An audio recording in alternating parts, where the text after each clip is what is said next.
Bħala parti mill-proġett dwar il-kelma fil-komunità tad-Dipartiment tal-Malti fil-Fakultà tal-Arti tal-Università ta' Malta, illum it-tlieta 13 ta' Awwissu 2019 ninsab ġewwa l-Funderija Artistika Joseph Ketkuti biex nintervista lil Christopher Ketkuti.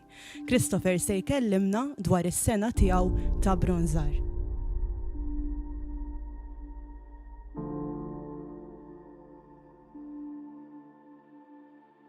Christopher, tista' tispjegalna ftit is-sena tiegħek?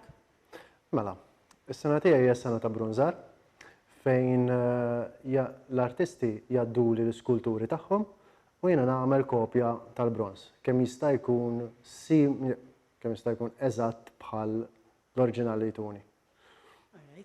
Ilek tagħmlu dan ix-xogħol? Ilni nagħmlu għal dawn l-aħħar 11-il sena. U minn dejjem dan ix-xogħol ħdimt mela? Iva, dejjem dan ix-xogħol kont nagħmel, tallimt ma' missieri, bdejt hawnhekk niġi minn mindu kont żgħir fis-sjuf ngħinu, u mbagħad ta' 19 qbad naħdem miegħu u bqajt naħdem hawnhekk. U missierek għalmu xi ħadd jew? Missieri ħa scholarship u mar Firenze, jitgħallem l-iskultura u hemmhekk qabad part-time jaħdem ma' funderija fejn tgħallem din is-sena. Min tal-familja inti biss bqajt tagħmel dan ix-xogħol? Min tal-familja iva, jiena biss qed nagħmel dan ix-xogħol. Avolja għandi 3 aħwa oħra, ma xorta jiena biss nagħmlu. Qed tallem forsi lil xi ħadd anke barrani jaħdem miegħek forsi? Bħalissa le. Bħalissa min nagħlem lil ħadd. Imma nagħmel workshops lill-istudenti tal-università. Tista' tispjegali l-proċess ta' kif taħdem dan ix-xogħol mill-bidu u forsi xogħol? Mela. Ix-xogħol jibda billi l-artist iġibilna xi ħaġa tal-ġibs bħal di. Kollna statu ta' dan it-tip. Minn hawnhekk nibdew biex naraw kif ħanamlu l-forma tal-lastiku. Forma tal-lastiku biex nagħti eżempju sempliċi hija xi ħaġa bħal din li għandek żewġ nofsijiet fejn hemm kissja elastiku li tmur direttament mal-forma. U għalfejn ikun hemm bżonn l-elastiku? Biex inkunu nistgħu nimlew ix-xema fiha, ħalli nagħmlu kopja ta' dak li għandna hawnhekk. Il-forma tal-elastiku l-funzjoni tagħha hi biex aħna nkunu nistgħu nagħmlu kopja ta' dak li jtini l-artist. Imma għalissa nistgħu nagħmluha tax-xema biss. Kif ikollna l-forma tal-elastiku lesta, nistgħu nagħmlu l-kopja tax-xema. U l-kopja tax-xema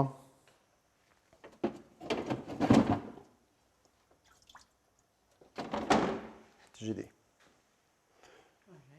Dik hija statwa li ngħatat li ġibs u issa għamilt kopja tax-xema tagħha.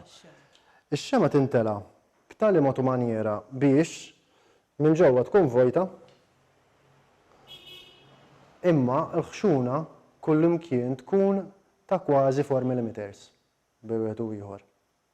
U għalfejn hemm bżonn dik il-ħxuna? Dik il-ħxuna ħatat il-ħxuna tal-bronz. Il-4 millimeters mhux dejjem 4 millimeters jibqgħu skont il-kobor tal-istatwa. Fejn ikollna statwa li hija kbira u toqgħod bħal persuna u għandha l-ekiesi maħdumin irqaq, hemmhekk il-bronz irid jeħxien biex jagħti s-saħħa l-istatwa ħalli żżomm f'posta. Għax inkella l-ekiesi jiġu weak point. Nerġgħu niġu għal daw. Malli jkollna l-istatwa tax-xema lesta u id-dettalji tagħha huma eżatt bħal tal-ġibs, nistgħu nibdew nwaħħlu dawk li nsejħulhom kolati magħha. Il-kolati huma rods tax-xema bħal daw. U għalfejn ikun hemm bżonn? Mela. Il-funzjoni tagħhom hija biex iwasslu l-bronz fl-istatwa u joħorġu l-arja minn ġol l-istatwa.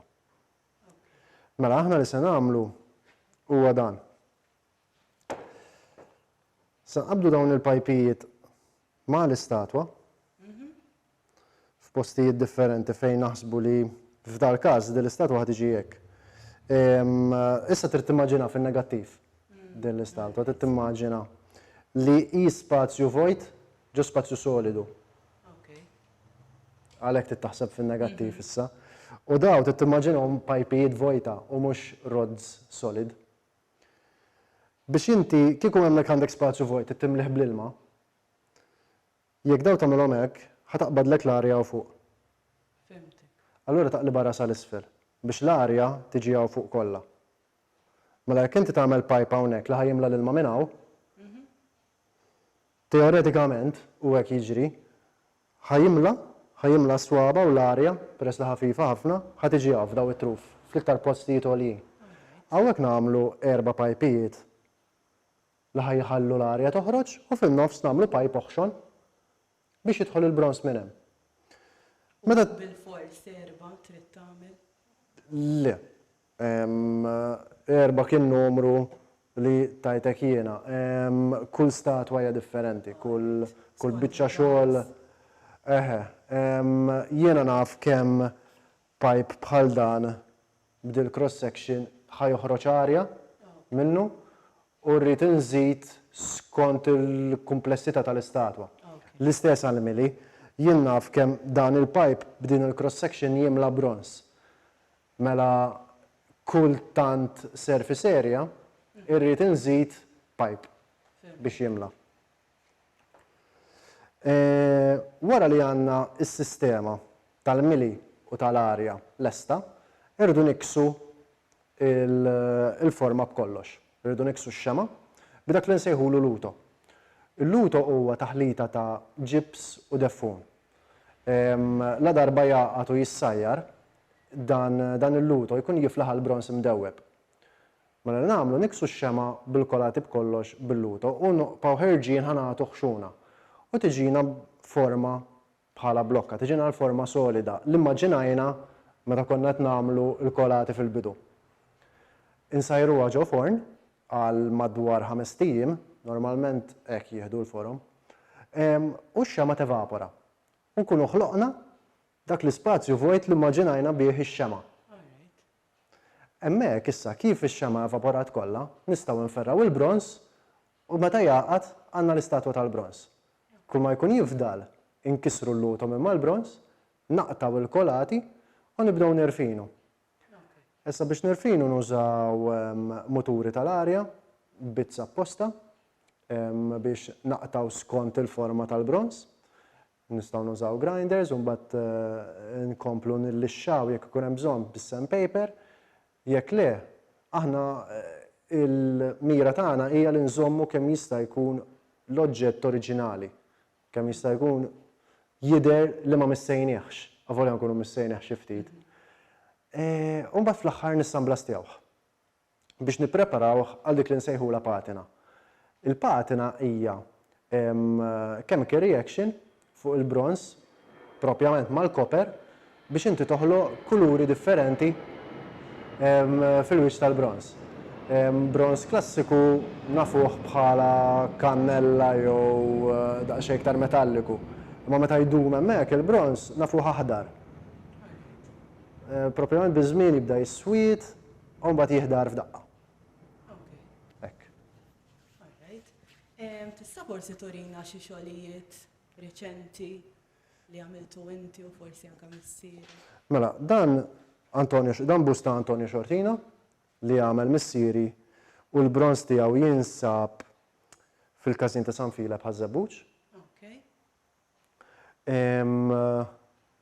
Mbagħad dak li l-aħħar wieħed minn tal-aħħar li għamel missieri. U inti komplejt forsi? Jien għamilt il-brons mbagħad. Wara. Issa bħala mbagħad stat oħra għandna l-lavallett li sar dak li jgħat lavallett, dak li jgħat il-belt. U dak sar ilu naħseb kien 2011 li sar. U dan huwa l-buzzett, kopja tal-buzzett minn fuq ix inħadem, minn fuq ix tkabbar l-oriġinal li hemm hemmhekk. Mela, ħa nispjega daqsxejn kif bejn wieħed u ieħor issir forma tal-elastiku.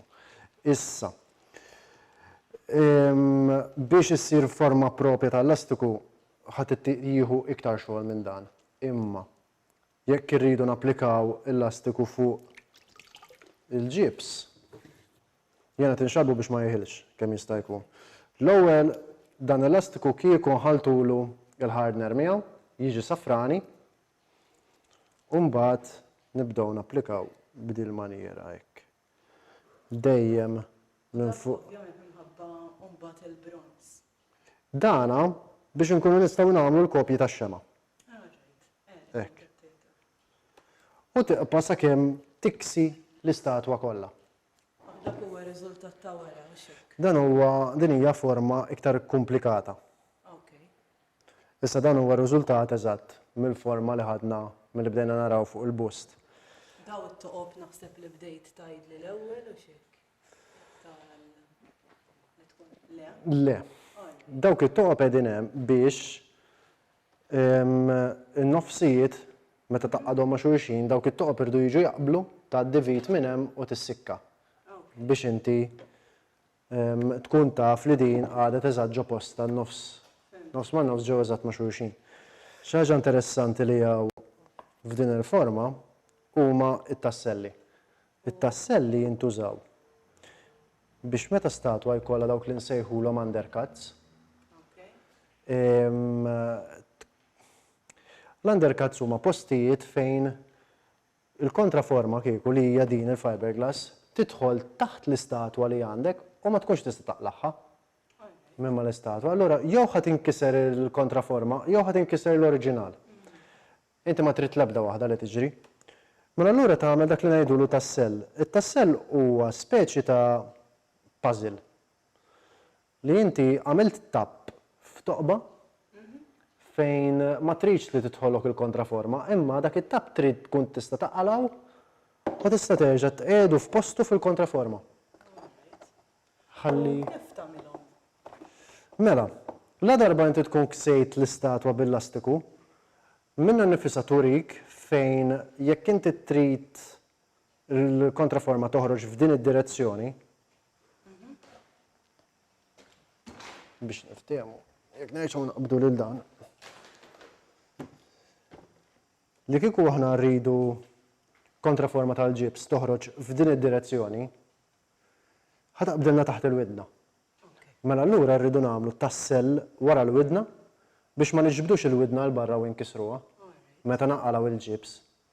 Mod kif tevita dik kieku rridu nevitaw li nagħmlu tassell hawnhekk hija li ma taqsamx, ma tagħmilx nofsek, imma n-nofs tagħmlu hekk. Allura inti ħatoħroġ f'dik id-direzzjoni il-wiċċ u f'dik id-direzzjoni u hekk il-widna evitajt li trid tagħmel it-tassell minn warajha. Imma li kieku ma tistax u trid taqsam hekk bil-fors biex ma tkissirx il-widna trid tagħmilha tassell warajha. U hekk ħriġta. U kif tagħmilha? Minn xi xini magħmula t-tassell? It-tassell ħajkun magħmul mill-ġips. Mela inti ħajkollok. U rajtlek xi ħolqa jekk. Issa, f'dal każ il-ħolqa qiegħda hemmhekk. Hawnhekk ma tistax tara. Kultant nagħmluhom ħolqa, speċjalment meta l-kontraforma tkun magħmula mill-fiberglass. Il-ħolqa qiegħda hemmhekk biex inti tagħmel toqba fil-fiberglass u mbagħad tgħaddi musmar minn ġol ħolqa u minn wara żammejta. Meta l-kontraforma tkun tal-ġips, nagħmlu dak li ngħidulhom rikjami. Ikunu toqba fuq naħa u buttuna fuq in-naħa l-oħra tiġi. Allura jsibu l-xulxin u jaqgħu f'posthom. Tagħmel tlieta jew tagħmel tnejn jew tagħmelhom forma ta' ċirku jew triangli jew kwadru biex inti dejjem jidħlu eżatt fil-post. U dika hekk għandna il-forma tal-lastiku lesta. Issa ħanibdew nimlewha bix-xema. Mela, il-mili tax-xema jieħu 3 layers. L-ewwel layer tkun xema ħamra. Dik li qed naraw hawnhekk. U għaliex xema ħamra? Ix-xema l-ħamra hija xema sintetika u hija radba iktar mix-xemat l-oħra li nużaw. L-ikbar vantaġġ li għandha u li hija faċli biex timmudella għat-temperatura tal-idej. Id-dub, tibda d-dub bej 37 degrees li hija t-temperatura tagħna. Allura, anka kemm iżomma f'idejk, tibda tirtab u tkun tista' tirranġa, dak huwa l-vantaġġ tagħha. Fix-xitwa hija diffiċli biex taħdemha b'idejk, allura trid issaħħanha fis-sajf huwa diffiċli biex iżomma fil-pożizzjoni li tkun imlejta fiha għax bisħana li jkollna tibda nieżla minnha nnifisha. U li nagħmlu hu ix-xema ndewbuha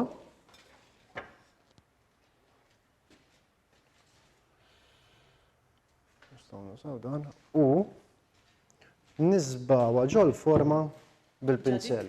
Is-saħħana jiġifieri. Iva. Issa. Ti tkun likwida u bil-pinsel nimlew il-forma. U meta inti timla bil-pinsel tkun tajt 1 mm taħxuna. U mbagħad U għalfejn 1 mm? għax il-pinsel meta inti tisbuħ ix-xema bil-pinsel u tkun f'temperatura ta' madwar 60 u 70 degrees, il-ħxuna tiġi ta' 1 mm. U mbagħad skont il-forma kif tkun magħmula. U skont il-kobor ukoll, jekk hija forma kbira ħafna, mela, ħanibda bil-kontra. Jekk hija forma żgħira, tista' tagħlaqa bħal dal-każ. Ikollna x-xema is-safra. U s-safra mbagħad Ix-xema is-safra hija biex tagħti tissoda l-ħamra. Ix-xema s-safra ddub f'temperatura ħafna iktar għolja minn tal-ħamra u fis-sajf ma tinħallx daqshekk malajr. Infatti di tinqasam u titfarrak, di titgħawweġ. Allura iktar tista' taħdem. Iktar faċli taħdemha b'idejk, imma din le. Imma mbagħad din ħafna iktar riġid. Daw is-swaba bekk għadhom hekk għax mimlijin bis-safra, għax kieku diġà niżlu. Allura nagħmlu mela, imlejniha b'kissja ħamra, xema mill-ħamra, u mbagħad nibdew nimlew bix-xema s-safra. Issa, l-istess ħalluha tiksaħ kif tkun madwar 60-70 degrees, inferraw, imbattlu u hemm għandna 1 mm. U għalfejn kull darba tferra tbattal? Ħalli nġibu l-ħxuna ta' 4 mm li aħna rridu fil-bronz. Mela tferra 4 darbiet u suppost għandek 5 mm. Issa, ejja ngħidu bej kull waħda kilt naqra minn ta' qabel. Bekk 5 darbiet tferra, ħalli dak li kilt jisek terġa' tiggwadanjah fl-aħħar waħda. U ġejt bej wieħed u ieħor for. Hekk. U hemmhekk imlejna x-xema. Għandna x-xema mimlija. Issa biex ma waħħalx kolanti ma' din, għax mhux se nkompli naħdem fuqha, bad biċċa xema u ħanwaħħal magħha. Mejja nimmaġinaw li rridu nfondu l-di. Aħna. Ma li kieku rridu nfonduha, peress li għandha dar riġ u jiena nkun irridu li joħroġ sewwa nagħmilha hekk. Kieku, din. Mela, issa rrid nagħmel il-pipe biex tintela. L-ewwel xogħol. Mela, il-pipe biex timla dejjem ħajkun daqsxejn eħxem minn tal-arja. Għaliex irid ikun eħxem minn tal-arja? Mela, għax il-bronz isiba aktar diffiċli mill-arja biex jidħol. L-arja peress li gass iktar faċli biex toħroġ, allura m'għandekx għalfejn jkollok. U waqt il-proċess xodda jkollok bżonn tuża? Dan nuża saldatur u it-tarf biddiltulu u rranġajtulu jiena biex jgħinni iktar naħdem. Ħaniweldi għax-xema ma' xulxin. U dak. U mbagħad għamilt forma jiena biex insib daw il-pajpijiet lesti. Issa dik minn fejn ħadd intela. Mela, issa rridu naraw kif se noħorġu l-arja minn hemmhekk. Issa, aħna nafu li meta timla xi ħaġa b'likwidu, l-arja ħadd titlaq il fuq. Ħadd fittex li tmur il fuq għax l-arja eħfef mill-likwidu li intu waħħalt. Imma jaf jagħti il-każ li il-likwidu jinżel bis-saħħa u isodlu jaqbadlek l-arja l-isfel. Allura li nagħmlu il-pajp tal-arja nibdew minn isfel net tal-istatwa u nagħmlu xi ħaġa hekk.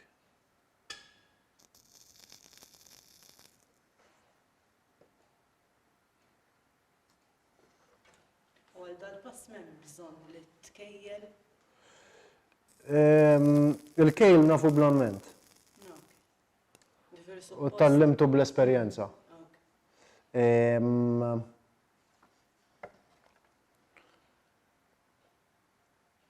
Hemm tip ta' kejl, imma jien missier qatt mallimni jgħid li jisma' kull tant tittamel arja jew dejjem naraħ kif kien jaħdem u mill-esperjenza u milli tallimt jiena l-iskola u milli studjajt jisni adattajt kollox. U hekk għandna sistema rudimentali ħafna fejn il-brons ħajidħol minn hawn, peress li tqil ħafna l-brons avolja jgħat likwidu dak il-ħin ħajaqa' mill-ewwel isfel, ħajibda jimla minn isfel, din l-arja ħataħdem l-ewwel u toħroġilna l-arja lil hawn, jibqa' jimla l fuq, mbagħad taħdem din l-arja ta' hawnhekk. Sakemm titbattal kollha. U inti tkun taf li x-xogħol int lilek tajjeb tal-brons meta dawn it-tnejn fuq u jkunu ntlew it-tnejn bil-brons. Inti tibda tferra minn hawn u tara l-brons ħariġlek minn hawn. Hekk taf li dik inti li tkollha u ġiedek biċċa xogħol tajba. Mela hawnhekk qiegħed nagħmel taħlita biex qiegħed nagħmel it-taħlita tal-luto. Taħlita tal-luto qiegħda fil-barmil. Għadha hawnhekk. U din li għandi f'idi biex insott ix-xquq tal-forma li ħanimla bil-luto. Kif ħallattom? Mela. It-taħlita tal-luto hija luto stess li diġà intuża, ġibsu deffun. Ġifieri f'kelma waħda l-luto jista' jiġi riċiklat. Il-maġġor parti tiegħu.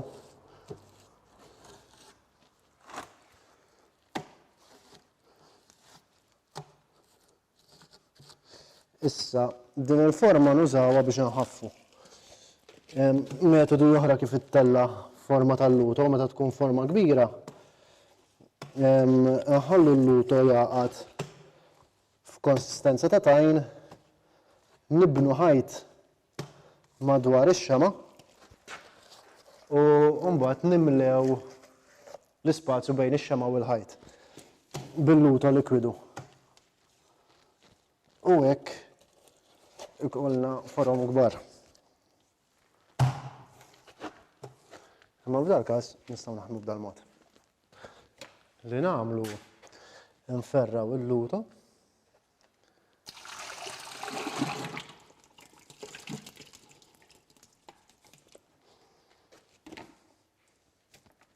kif ikollna l-luto hemmhekk, naqbdu x-xema u nniżluha fil-luto. La darba dik inħalluha taqgħod hemmhekk, naraw li mija l-kolata li minna ħanimlew il-brons, ġifieri kolata l-ħoxna, u nħaffru kown mad-dawra. Dak il-kown ħajkollu l-funzjoni biex jgħinna nferraw il-brons. Dik il-forma mbagħad li ħatkun blokka luto biex bl-istatu tax-xema ġo fiha ħaqduha fil-forn. Hawnhekk għandna l-forn. Mela, statwa bħal dik fil-forn ħaddum madwar 24 sija għal f'temperatura ta' 500 degrees. Iktar ma tkun kbira, il-forma iktar tiddum. Bust daqs il-veru, sawnek, jieħu madwar 4 ijiem. Mbagħad għax il-forma tkun kibret ikun hemm volum ikbar ta' luto li jrid jisħon u volum ikbar ta' xema li trid tivapora. Ma dejjem f'temperatura ta' 500 grad. Kif ikunu lesti il-forom, aħalluhom ġurnata jibirdu, u mbagħad nkunu lesti biex indewbu l-brons u nferraw il-brons ġo fihom. Hawnhekk fejn indewbu l-brons. Din ngħidu nsejħula l-forġa. Dak huwa nafx tistgħu taraw magħu. Ingotti tal-brons, brons li nagħmlu aħna stess, u nħaltu l-koper, is-silika u ż-żink biex nagħmluh. Dawn huma kolati maqtugħin minn fuq l-istatwi li diġà fondejna. Din ta' fuq hija l-kown li semmejt li tgħinna biex inferraw. U dik hija l-pajp tax-xema li rajna l-ewwel. Dawn huma dejjem imbagħad dan jerġa' jintuża kollu dal-brons. Issa dak irdu ntellgħu temperatura ta' 1100 degrees. U mbagħad inkunu nistgħu minn hemm naqbduh b'kuċċaruni bħal daw.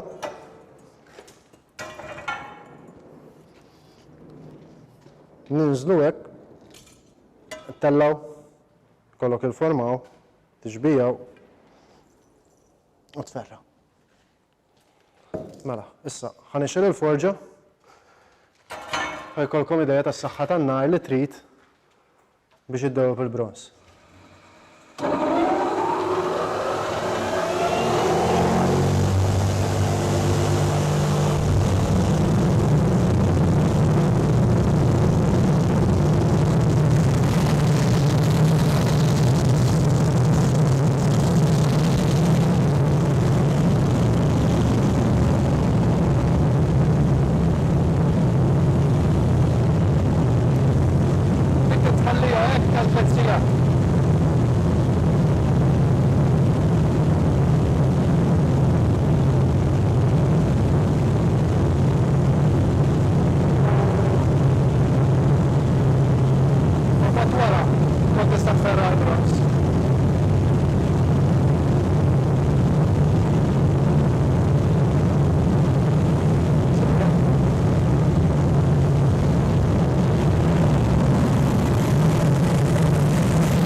Il-forġa biex issir forġa l-ewwel ħaġa li nagħmlu hija jkollna tank tal-ħadid.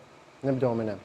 Mbagħad nimpurtaw siment speċjali li jiflaħ għal temperaturi ta' iktar minn 2000 grad u noħolqu ħajt mad-dawra tat-tank u isfel. U isfel nagħmlu toqba li tiġi at tangent maċ-ċirkutont ta' ġewwa biex il-blower tan-nar jarmi n-nar mad-dawra u n-nar jiqpa' jdur hemm ġew u joħloq ċirkutont. Ġo nofsa inqiegħdu dak li ngħidulu l-griġjol. Il-griġjol hija borma biex nissimplifikaw li hija magħmula minn materjal li jiġbaħ ħafna lil-lava. Allura ħajkun jiflaħ għal temperaturi għoljin ħafna u ġo fih nistgħu nqiegħdu l-brons, dan jisħon, jisaħħan lill-brons u hemmhekk il-brons nistgħu nżommuh likwidu mingħajr ma jmiss man-nar u mingħajr ma jinfirex. Biex nexxielna ntellgħu dik it-temperatura, irridu mix ta' fuel u arja. L-arja tiġi pressata b'mutur sa dak x'se nsejħulu, forma ta' bebbuxu ħanaqbad ma nafx. b'mutur forma ta' bebbuxu, jikkumpressa l-arja min-naħa, jitfaħħa kumpressata n-naħa l-oħra. Il-burner mbagħad li għandna isfel fil-forġa joħloq il-mixture bejn fuel u arja biex tinħoloq fjamma qawwija biżżejjed biex tista' tella temperatura ta' 1000 u 1200 grad. U hekk għandna sistema fejn nistgħu ndewbu l-bronz. Kif inkunu dewwibna l-bronz, qabel ma nferrawh, ninnutaw li jkun tela xi ħmieġ f'wiċċ il-bronz. Dan qed insejjaħlu ħmieġ għax huwa materjal differenti mill-metall li nkunu qed indewbu. Jitla' fil-wiċċ, ikun simili għal dan li huwa dan huwa minn dak il-materjal, u niġbruh billi nużaw speċi ta' emarfa kbira u niskimmjaw il-wiċċ tal-bronz u nfaħ hawnhekk. Dak importanti li nneħħuh għax jekk jinżel fil-casting joħolqilna dik li nsejħula impurity jew fl-aħħar mill-aħħar tiġi toqba. Tiġi toqba li nkunu rridu nirranġaw u niweldjaw. Issa ġara darba dab, in-nar tfejn ilu, għandna l-forom qegħdin hemm lesti. Ħanużaw il-kuċċerum, niġbru il-bronz, tellawh bil-mod, nimxu sal-forma u nferrawh fil-forma. Mbagħad malajr nerġgħu nagħmlu l-istess proċess għax jekk noħduha bil-mod jaqdilna fil-forma. U fil-bidu għalfejn bil-mod? Fil-bidu bil-mod biex tagħti lilek innifsek ċans tieħu nifs. Mbagħad la darba taqbad forma u tibda tferraħħa trid tħaffef. Bej forma u oħra tista' tgħid okej. Ħanieħu nifs issa mbagħad nagħmel l-oħra. U mbagħad la darba nkunu ferrajna l-forom kollha, nkunu lestejna mill-casting, nistgħu nħalluhom jibirdu, normalment nħalluhom 24 siegħa jibirdu, l-għada nerġgħu niġu u nibdew nkissru l-luto. Il-luto naqbdu ġekkħamer u nibdew nkissruh bil-mod il-mod.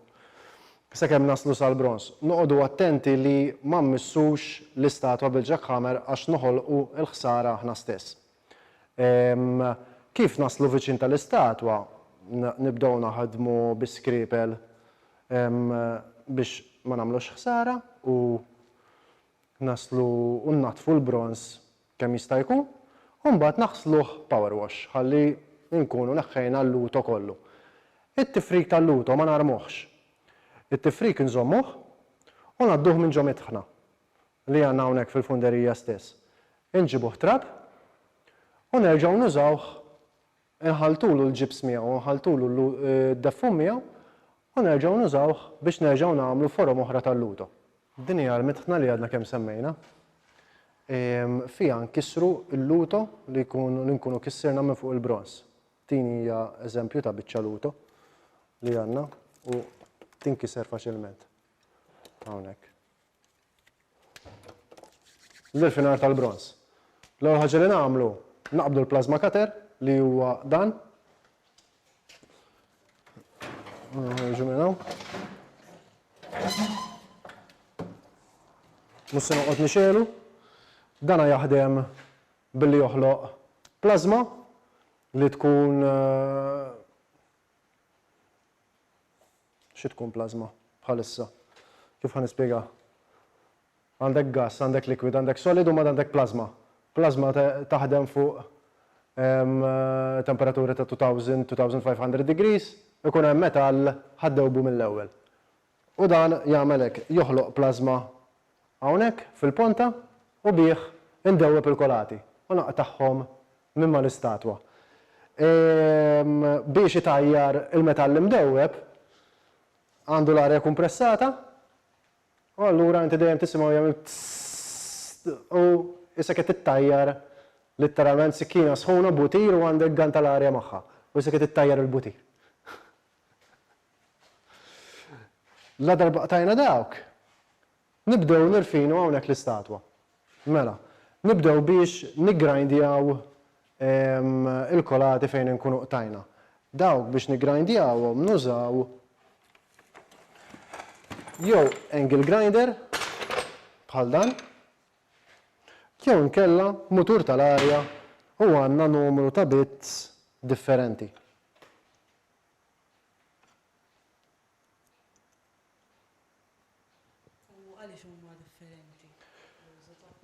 Mela, di l-iktar waħda li tintuża għax l-iktar versatili u l-iktar li tista' toħloq forom bija differenti. Din fejn ikollok postijiet li trid tidħol bil-mutur l-isfel. Allura bdin għandek ras żgħira wara ma taħdimx, taħdem bil-kbira. Din tuża fejn ikollok kantuniera. Trid tidħol tirfini kantuniera, ma tistax taħdem mod ieħor, allura tuża lila. Din l-inqas waħda li nħobb nuża tintuża bl-istess mod bħal di imma tispiċċa l-ponta, allura għandha inqas użu, għandha l-istess użu imminqas peress li mhix hawn fuq tont. U mbagħad għandna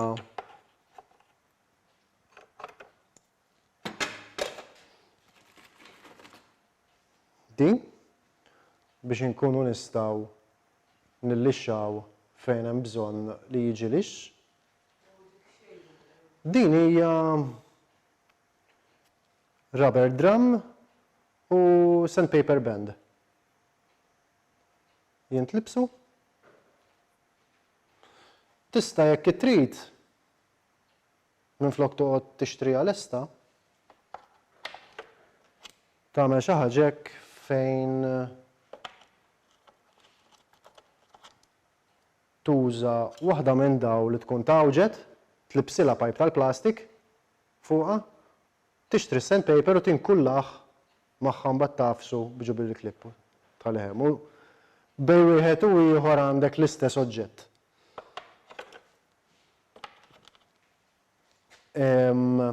U mbagħad għandna l-istess verżjoni ta' dawn imma ċkejknin, bħal din. L-istess verżjoni ta' din.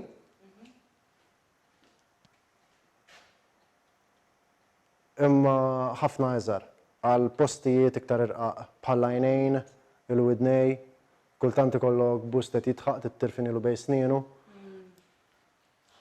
Hekk. Issa mbagħad terġa' f'ċertu drabi jkun hemm ċertu dettalji li bil-muturi ma tistax toħroġhom, speċjalment fuq xogħlijiet antiki fejn ikun inħadem kollox bl-idejn. F'dak il-każ nużaw ċiżilli li huma daw. Iċ-ċiżilli jintużaw ma' imrietel żgħar u ħfief li huma daw.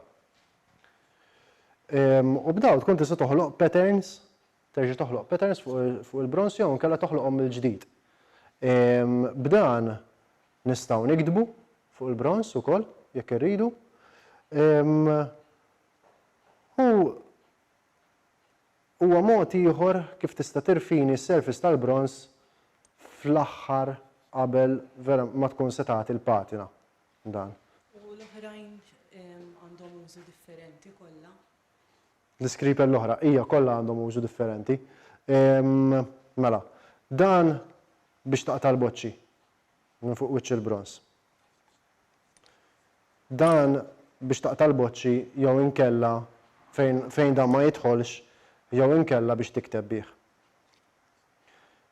Dana biex jekk għandek toqbar qiegħa ħafna li ma jqbillekx toqgħod tiweldja, tavveġ il-bronz mad-dawra tagħha, jidħol fuqha u mbagħad tavveġ lilha u imlejta hekk bil-bronz stess. Dan jaqdi l-istess funzjoni hemm għandu ras differenti. Allura joħloq pattern ieħor li tista' tqabbel bih. Dan l-istess, dan għandu tont hawn fuq, flok jispiċċa l-ponta biex jaqta' u jabveġ ridge jew inkella joħloq linja Jiddependi minn dak li għandek bżonn. Mbagħad, qabel ma nagħtu l-patina, ix-xogħol kollu tal-bronz jiġi ssemblastijat. Issa jekk huwa xogħol żgħir joqgħod f'dan il-kabinet, nistgħu nagħmluh hawnhekk. Jekk ma joqgħodx hawn, għandna kamra fejn tidħol u tista' tissemblastja x-xogħol hemmhekk. U xogħol semblastjat, xogħol semblastjat jidher xi ħaġa hekk. Ikun jidher bħal dan. Mbagħad minn hawn, minn dan is-surface inkunu nistgħu nibdew nagħtu l-patina. Mela dawn huma samples ta' patni. Daw il-patni jinħolqu meta ssaħħan il-bronz u tapplika aċtu fuq il-bronz. Fil-każ tal-aħdar ġie applikat copper nitrate, fil-każ tal-kannella ġie applikat ferric nitrate. Kemm il-ferric u kemm il-copper nitrate attakkaw il-copper ġol bronz, ħolqu oxide u ħoloq daw il-kuluri differenti. Issa, skont mbagħad it-temperatura tal-bronz u skont il-concentration tal-aċtu, ħajkollok il-kuluri differenti. Fejn inti jirnexxilek tikkontrolla minn wieħed għal ieħor, toħloq il-kannella skur jew il-kannella ċar jew l-aħdar ċar jew inkella aħdar skur b'daqsxejn vina ċara fih. Hekk. U fl-aħħar qed taraw daqsxejn ileq għax napplikaw lega ta' xema rqiqa fuq il-bronz ħalli tipproteġih kemm xejn mill-ambjent ta' madwaru. Fejn ikunu qegħdin barra jekk dik ix-xema terġa' tingħata kull nagħmlu mod 6 xhur. Il-bronz mhux se tinbidillu l-patina, jew tinbidillu bil-mod ħafna ħafna ħafna. Ġewwa mhux suppost għandha tinbidel il-patina xejn.